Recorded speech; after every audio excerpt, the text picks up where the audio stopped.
કેમ છો विद्यार्थी मित्रों? मजामा हसो। आज हम फिर से एक बार हिंदी विषय के अंदर हमारी इकाई नंबर 4 जिसका नाम है उठो धरा के अमर सपूतों, और एक संघगान है। द्वारका प्रसाद माहेश्वरी इसके लेखक है। द्वारका प्रसाद माहेश्वरी जो है ये इस कविता के कवि है। तो इस कविता के अंदर द्वारका प्रसाद माहेश्वरी कवि का हम परिचय लेंगे। इस कविता के अंदर क्या कहा गया है कि हमारी जो यह धरा है, हमारी जो ये धरती है, उसके कुछ अमर सपूत है, यानी कि पुत्र है। सपूत यानी कि पुत्र, इसको जगाने की बात की है।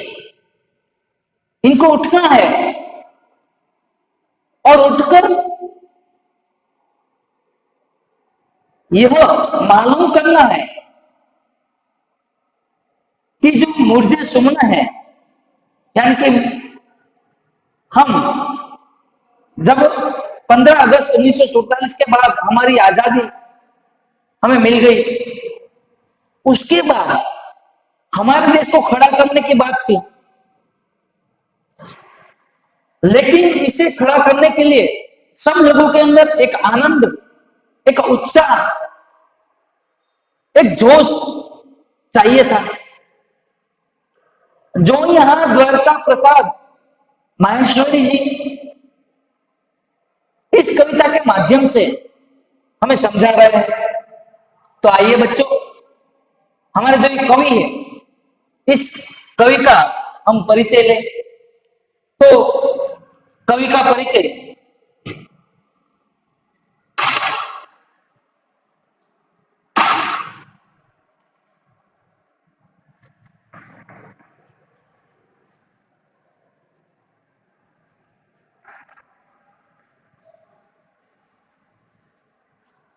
तो नाम पहले क्या आता है? नाम। तो इस कवि का नाम द्वारका प्रसाद माहेश्वरी है।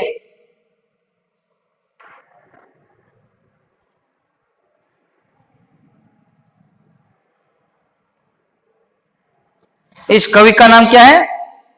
द्वारका प्रसाद माहेश्वरी।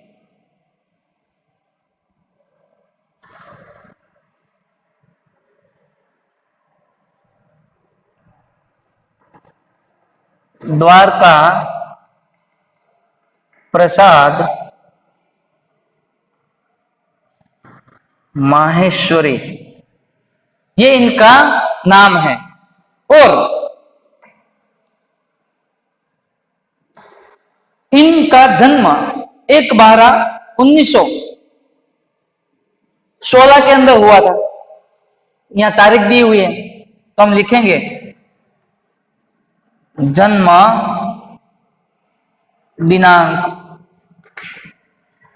1/12/1916 के अंदर इनका जन्म हुआ था। इनकी मृत्यु 29/8/1998, मृत्यु लिखते हैं 29/8/1998 में इनकी मृत्यु हो चुकी थी। और आगे देखें तो इनका जन्म स्थल कौन सा है? तो जन्म स्थल देखें, जन्म स्थल, तो जन्म स्थल है उत्तर प्रदेश। उत्तर प्रदेश के आगरा, आगरा, उत्तर प्रदेश के आगरा जिले,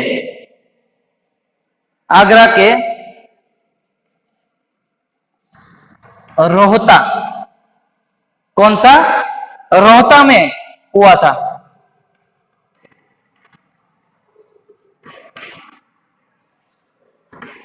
तो यहां पे जो हमारे कवि है द्वारका प्रसाद माहेश्वरी, उनका जन्म उत्तर प्रदेश के आगरा के रोहतांग के अंदर इसका जन्म हुआ था।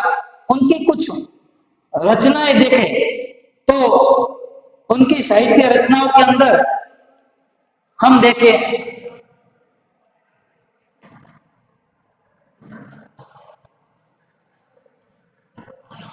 रचनाएं 6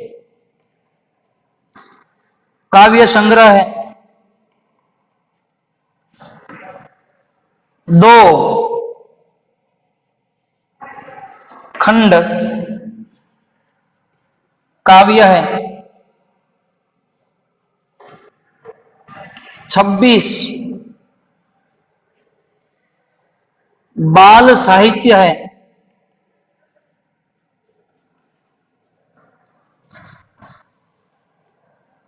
26 बाल साहित्य की क्या है पुस्तकें हैं। फिर 3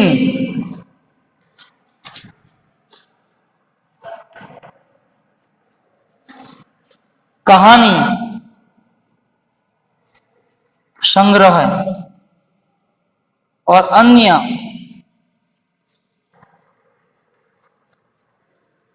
साहित्य भी प्रकाशित है। यहाँ पे इतनी रचनाएं उन्होंने की है, उनके साथ साथ उन्होंने जो रचनाएं की है उसकी कृतियों के नाम भी यहाँ दिए गए हैं, यानी कि साहित्य कृतियां। तो आओ बच्चों हम साहित्य कृतियों के नाम देखें। यहाँ पहला नाम है इतना ऊंचा उठो। दूसरा नाम है उठो धरा के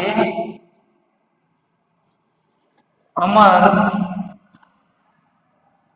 सपूतों। तीसरा है कौन सिखाता है। क्या है तीसरा? कौन सिखाता है। नंबर 4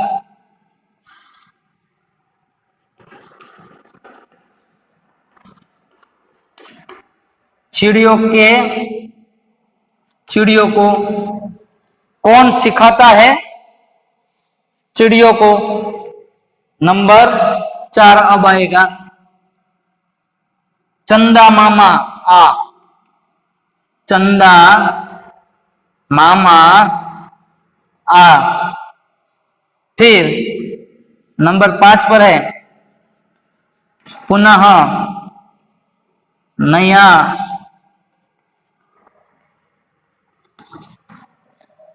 निर्माण करो और मां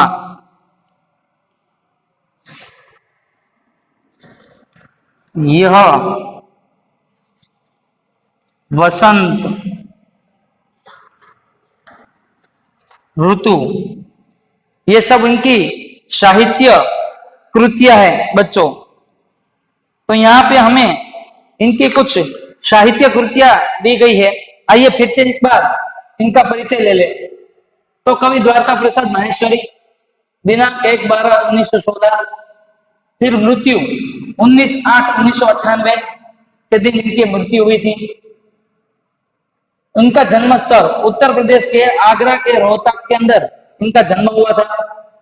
फिर रचनाएं देखें तो 6 काव्य संग्रह, फिर 2 खंड काव्य, 26 बाल साहित्य पुस्तकें और 3 कहानी संग्रह, अन्य साहित्य भी इनकी रचना की गई है। साहित्य कृतियां तो इतना ऊंचा उठो, उठो धरा के अमर सपूतों, कौन सिखाता है चिड़ियों को, चंदा मामा आ, पुनः नया निर्माण करो, मां यह वसंत ऋतु, ये सब इनकी साहित्य कृतियां हैं। तो इस हमारी जो साहित्य कृतियां हैं, उठो धरा के अमर सपूतो, इसके अंदर द्वारका प्रसाद जी जो है वो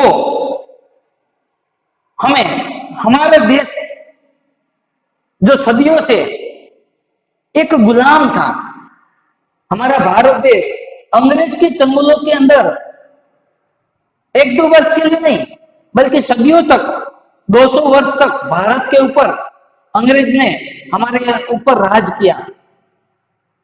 और इन सदियों की गुलामी जो है वो हमारे मन के अंदर घर कर गई जी, हमारे मन के अंदर घर कर गई है, वो निकल नहीं रही है।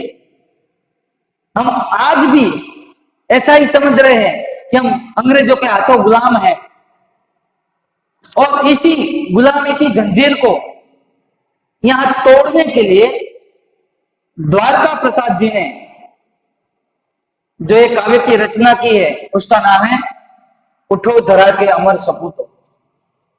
और इस समय के दरमियान देश की बहुत बर्बादी हुई, हम स्वतंत्र नहीं थे, गुलाम थे, हमारे देश के विकास के लिए हम कुछ नहीं कर सकते थे, क्योंकि हमारा देश का संचालन अंग्रेज के हाथों में आ चुका था, पूरी तरह हम उसमें फंस चुके थे। हमारे यहाँ जो पढ़ाई है वो कम होती थी, शिक्षा कम दी जाती थी, हाँ इसके अंदर जो नौकरी है वो कम दी जाती थी, हमारे यहाँ के लोगों को आगे बढ़ने के लिए कोई रास्ता नहीं मिल रहा था। तो उसके लिए हमारे जो बड़े बड़े दिग्गज शहीद हो चुके, ऐसे जवान, ऐसे कई सारे नेता जैसे कि गांधी जी, सरदार वल्लभ भाई पटेल, सुभाष चंद्र बोस, शहीद भगत सिंह, कई सारे क्रांतिवीर है, सुखदेव, राजगुरु, इन सब ने हमारे भारत देश की आजादी दिलाने में अपना लहू, अपना खून बहा दिया। और इसके बाद भी जो हमारे यहाँ की लोग है, हमारे यहाँ की जनता है, वो हमारे आवाम को एक जो गति चाहिए थी, एक जो जोश चाहिए था, वो नहीं दे सकता था। कई सारी मुश्किलों का सामना कभी हमें करना पड़ा है हमारे देश को जोड़ने में, हमारे देश को एक साथ एकजुट होने में। और इसीलिए यहाँ पे हमारे जो द्वारका प्रसाद माहेश्वरी जी हैं, वो हमारे इस देश के युवाओं से एक संदेश देना चाहते हैं कि हम 15 अगस्त 1947 के बाद अब हम आजाद हो चुके हैं, हमारे ऊपर से जो ब्रिटिश सत्ता की गुलामी का जो जंजीर थी वो मुक्त हो चुकी है, हम उससे छूट चुके हैं, हम आजाद हो चुके हैं। और इस सदियों के बाद हमें आजादी का जो सवेरा है वो हमें देखने को मिला है, ये जो अब पुनः नया प्रभात आया है, हाँ एक अलग सूर्य प्रभात हुआ है, सूर्य उगा है। आज की जो बेशुमार ये सवेरा है वो अच्छा है। इसी के साथ हमें अपना कार्य जो है वो आगे बढ़ाना है, हमें हमारे देश को आगे ले जाना है। हमें हमारी जो जनता है उसके हर घर घर के अंदर एक गुंज, एक गीत जो है वो गूंजना चाहिए। आखिर भारत देश एक ममता का, एक सुर का और एक ही तिरंगे के साथ उठने वाला यह भारत देश जो है वो अपना अस्तित्व खो चुका है, उसे वापस लाने की बात है। और वो तभी आ सकता है जब यहाँ के युवा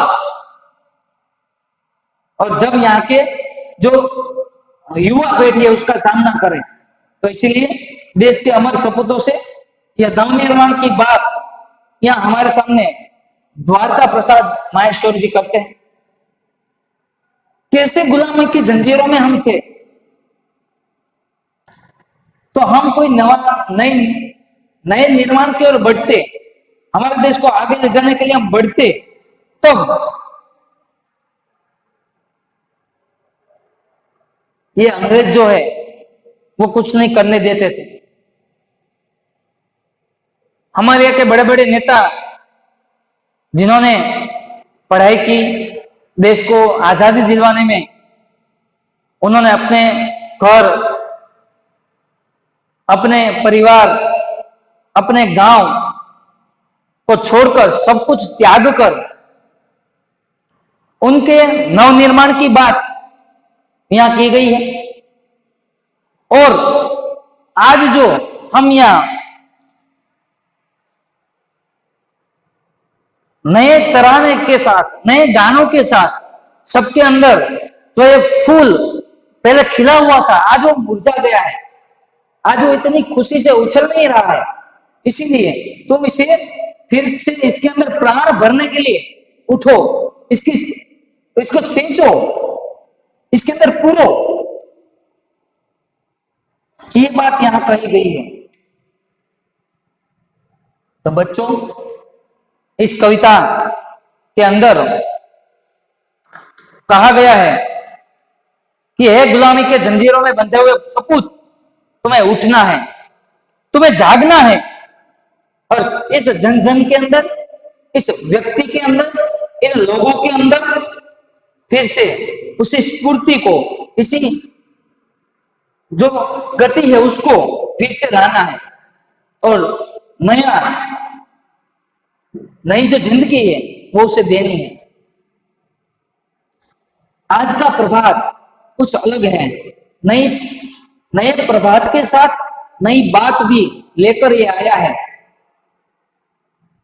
और इसके अंदर जो सूर्य की नई किरणें आई है वो कुछ ज्योति नहीं लाकर आई है, यानी कि हमारे लिए जो अंधेरे का साम्राज्य था वो मिट चुका है, उजाला आ चुका है। हमारे लिए जो नई नई उम्मीदें थी वो आज जागी है, फिर से नई जो लहरें थी वो आज फिर से जाग गई है, और हमारे ज्ञान के अंदर इसके आलस्य की नींद को त्यागना है और हमारे ज्ञान को बढ़ाना है। नई जो आस आई है, नई जो सांस हमें अंदर भरी हुई है, इसलिए तुम इस आलस्य नींद को त्यागो और जागो, और देश के नवनिर्माण के लिए फिर से इसके अंदर तुम लग जाओ। इसकी बात द्वारका प्रसाद जी यहां करते हैं, और फिर हर एक प्रकृति का जो कण कण है उसमें से कुछ सीखने वाली बात होती है। समझ लो बच्चों कि हर एक प्रकृति का जो कण है, जैसे कि नया प्रभात है, नया सूर्य है, नई बात है, और फिर ये अभी का नहीं है, ये कई सदियों से आजादी की नई सुबह आई है, नए विचारों के साथ लाई है, और नई उमंगे है, नई तरंगे हैं, और नई ये मुस्कान हमारे अंदर भरी है। इसलिए हे अमर धरा के सपूत, तुम फिर से जागो, इसको नव प्राण इसके अंदर भर दो। जैसे कि चिड़िया का उदाहरण दिया गया इसके अंदर। किसका उदाहरण बच्चों? चिड़िया का, क्योंकि डाल डाल पर बैठे विहग, यानी कि पक्षियां जो हैं वो कुछ गाते हैं, वो भी आज गुनगुना उठे हैं, हमारी आजादी के तराने वो गा रहे हैं। इसकी बात हमें यहाँ द्वारका प्रसाद माहेश्वरी जी जो है वो करते हैं, और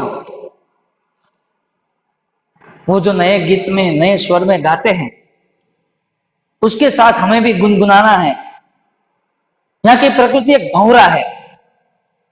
भंवरा किस तरह हर गुंजन के साथ एक नई तरंग भर देता है, वो गुनगुनाता रहता है। उसी तरह हमें भी मस्त होकर इस पूरी दुनिया के अंदर अपनी जो मुस्कुराहट है वो फैलानी है। और ये जब वीणा एक वाद्य जो है उसकी बात यहाँ वो करते हैं कि वीणा के अंदर के साथ जो नए सुर है, जो नए राग है, वो तुम्हें छेड़ने हैं। नई बातें लानी है, अलग अलग प्रकार से आपको अलग अलग सोच बनानी है। राग चलने का मतलब है अलग सोच बनाओ, अलग राह बनाओ, नए रास्ते चुनो, और फिर औरों को भी ये अमर सपूत तुम जगाओ। और फिर जो बंद फूल होता है उसकी कली भी आज यहाँ खिल गई है। जो बंद फूल था वो अब यहाँ खिल गया है। हाँ? और हर फूलों ने अपनी मुस्कान यहाँ छोड़ दी है। हर फूलों ने अपनी जो मुस्कान है वो यहाँ छोड़ दी है। यानी कि आजादी के इस सुबह में प्रकृति भी आनंदित हो उठी है। तो यहाँ प्रकृति जो है उसके अंदर आनंद की बात यहाँ कही गई है कि पेड़ों की जो डालियां है वे पक्षियों से भर गई है और उसके ऊपर बैठकर नए स्वर में कुछ गा रहे हैं, इसकी बात यहाँ है। फिर जैसे कि खुशियों के गीत गा रहे हो वैसा लग रहा है। फिर भमरे जो है वो गुंजार कर रहे हैं, यानी कि गूंज रहे हैं, इसकी बात भी यहाँ कही गई है। वो अपनी मस्ती में मंडरा रहे हैं। इसलिए हे अमर धरा के सपूत, तुम अब स्वतंत्र हो, तुम अब बिल्कुल आजाद हो। ये इसका नवयुग का ये आह्वान कर रहे हैं, ये तुम्हें बता रहे हैं कि तुम इस पंछी की तरह, तुम इस डाल में होगे सुमन की तरह, तुम बिल्कुल स्वतंत्र हो, अपने विचारों से तुम स्वतंत्र हो। इसीलिए हे सपूत, तुम्हें नूतन मंगलमय जो ध्वनि है, यानी कि शुभ अवसर पर गाए जाने वाले गीत, इसी तरह आज तुम्हें भी ऐसे गीतों को गुनगुनाना है। आज नई धरती के ऊपर, धरती ने आज नई काया बना ली है, अपने शरीर को आज अलगपन से वो निखार धरती के अंदर पाया जा रहा है। हाँ? इधर उद्यान के अंदर जो कलियां हैं वो भी खिल उठी है, वो भी मुस्कुरा रही है, और ऐसा लग रहा है जैसे कि भारत माँ ने अपने शरीर के ऊपर आज सुनहरी काया को बना दिया है, सुनहरी काया में इसको बनाया है। इसी प्रकार से द्वारका प्रसाद माहेश्वरी जो है वो कवि बालकों से यह कहते हैं कि हमारे देश में सरस्वती का जो ये पावन मंदिर है उसे और पावन करना है, उसे पवित्र करना है, कल्याणकारी जो हमारी सारी विद्या है उसे प्राप्त करना है, जो हमें पहले ऋषि मुनियों ने दी हुई थी उस विद्या को जगाना है, उसमें से कुछ सीखना है। और इसीलिए हे अमर सपूत, तो उठ, तो जाग।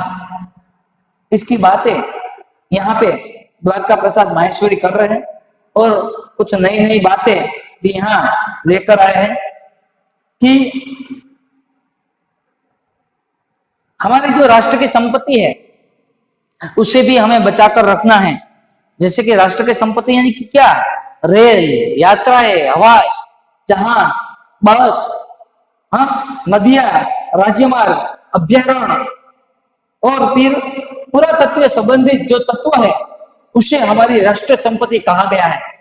इस राष्ट्रीय संपत्ति को तू बचाकर रख, और राष्ट्रीय संपत्ति की सुरक्षा करना एक तुम्हारा परम कर्तव्य है। ये मानकर तुम्हें रेल संपत्ति को नुकसान नहीं पहुंचाना है, राज्य मार्ग को अच्छी तरह से रखना है, इसकी बात यहाँ कही गई है। सरकार द्वारा कई सारे नव अभियान चलाए जाते हैं, तो उसके अंदर तुम्हें भाग लेना है, हिस्सा लेना है, और फिर उसे नुकसान नहीं पहुंचाना है, नई इमारतों को बनाना है, लेकिन उसके अंदर कोई भी नुकसान ना हो। एक नव निर्माण यानी कि नई इमारत तो खड़ी कर, तो उसको बना, और जो पुरातत्व है विभाग उसको तो सूचित कर, ये जो नए निर्माण है ये आज खड़ी हो चुकी है, इसको आपको बचाना है, यहाँ ये कहते हैं। और फिर कवि जो है वो देश के सपूतों से यह कहते हैं कि देश स्वतंत्र हो चुका है और तुम्हें देश का नव निर्माण करना है। ये सपूत, ये हमारा जो पूरा देश है वो स्वतंत्र हो चुका है और तुम्हें इसे क्या करना है? इसे नया और बनाना है, और स्वतंत्रता का लाभ जन जन तक पहुंचाना है। सिर्फ तुम्हारे तक नहीं, हर जन के अंदर हर सपुत के अंदर ये जो राग है वो पहुंचाना है। हमारा हिमालय जो है वो भी बढ़िया है। वो हमारे चार एक हिमालय जो है वो हमारे देश की सरहद की रक्षा करता है। उसकी तरह तुम्हें हिमालय की तरह ऊंचे विचार यहाँ तुम्हें प्रस्तुत करने हैं, तुम्हें बनाने हैं। और और क्या करना है तुम्हें? और यह करना है कि आपको अपने देशवासियों से प्रेम करना है, प्यार करना है, लड़ाई झगड़े को छोड़ देना है, एक दूसरे के साथ हिल मिलकर रहना है। वो काव्य है ना कि एक देश एक प्राण, एक शक्ति एक प्राण, हिल मिल के लहराए, हिल मिल के लहराए, हिल मिल के लहराए, देश शांति का निशान। हाँ? एक जगत एक लोक सबका है एक मान। ये जो कविता है वो क्या है? एक ही जगत है, एक ही देश है, इसके अंदर एक ही तरह की गूंज उठनी चाहिए। घर घर में गूंज रहा, घर घर में गूंज रहा, घर घर में गूंज रहा निश्चित ये मधुर गान। तो ये मधुर जो गान है वो हर घर में गूंजता रहना चाहिए। हा? एक जगत एक लोक सबका है एक मान, एक प्राण एक सूर्य एक चंद्र, एक धरती आसमान। ये सूर्य भी एक है, ये चंद्र भी एक है, और ये धरती भी एक है। तो ये सब एक होते हुए हमें भी एक होकर यहाँ हिल मिलकर रहना है। हिल मिलकर रहकर हमें हमारी जो नई शक्ति है उसका निर्माण करना है, ये यहाँ कह रहा है। और फिर हमें एक दीपक नहीं, ऐसे ज्ञान के 100 दीपक तुझको जलाने हैं, और उसको जलाकर फिर तू जो है एक नई युग का आह्वान, यानी कि इसको फटकार देना है, इसको ललकार देनी है। और इसी ललकार के साथ तू जो है वो इसे चुनौती देते हुए आगे बढ़ और उठ उठ खड़ा हो, हे अमर सपूत, और तू इसका ज्ञान जो है वो सबके अंदर बांट दे। ऐसा इस कविता के अंदर कवि द्वारका प्रसाद माहेश्वरी जी जो है वो कह रहे हैं। तो बच्चों, उठो धरा के अमर सपूतों के अंदर कवि द्वारका प्रसाद माहेश्वरी जी जो है वो हमें ये सिखा गए कि हमारे देश का हमें नवनिर्माण करना है। हम स्वतंत्र हो चुका है 15 अगस्त 1947 के बाद। हमारे जो देश के अंदर जो नवयुग के अंदर जो युवा वर्ग है वो सोया हुआ था, तो उसको जगाने की बात यहाँ की गई है। प्रकृति के अंदर कुछ प्राण भरने की बात भी यहाँ की गई है। तो आज हमने द्वारका प्रसाद माहेश्वरी का परिचय लिया, एक बार और ले लेते हैं। द्वारका प्रसाद माहेश्वरी इसका नाम है। उसका जन्म 1/12/1916 के दिन हुआ था। मृत्यु 29/8/1998 में हुई थी। जन्म स्थल उत्तर प्रदेश आगरा के रोहतक के अंदर उनका जन्म हुआ था। नई रचनाएं 6 काव्य, 2 खंड काव्य, 26 बाल साहित्य पुस्तकें और 3 कहानी संग्रह, ऐसी कई सारी अन्य रचनाएं की गई हैं। और फिर साहित्य के अंदर देखें तो इतना ऊंचे उठो, उठो धरा के अमर सपूतो, कौन सिखाता है चिड़िया को, चंदा मामा आ पुनः नया निर्माण करो, और माँ और यह वस्तु ऋतु, ये इसकी साहित्यिक रचना है।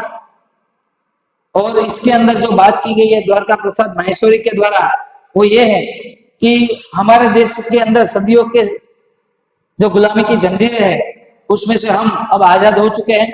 हम 15 अगस्त के दिन 1947 में ब्रिटिश सत्ता का नाश हुआ है। हम स्वतंत्र हो चुके हैं और हमारी आजादी का सवेरा नहीं आया है। उसके अंदर सबके अंदर नई प्राण पूरो, उसका संचार करो।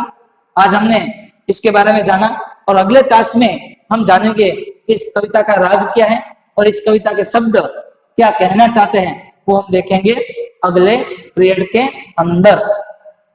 तो आज के दिन बस इतना ही, बाकी का जो है वो अगले टास्क के अंदर देखेंगे।